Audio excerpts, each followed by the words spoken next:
Salam dostlar, hər vaxtınız xeyir olsun.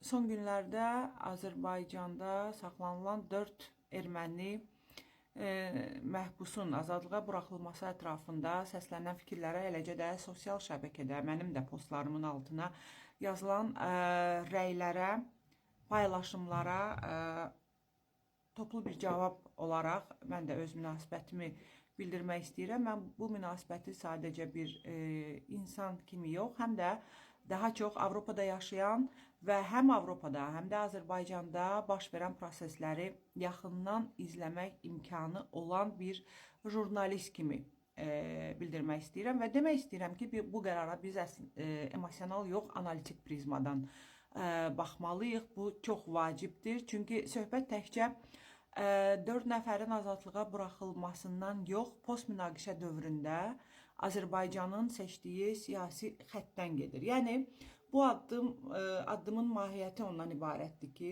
Azərbaycan sülh prosesini yalnız kağız üzərində deyil, həm də real addımlarla irəli aparmaq niyyətində olduğunu göstərir bütün ictimaiyyətə və əsasən də beynəlxalq ictimaiyyətə. Və prezidentimiz İlham Əliyevin siyasi qərarları uzun illərdir ki, bir xüsusiyyətlə seçilir, zamanlama, məqsəd və nəticə hesablanır.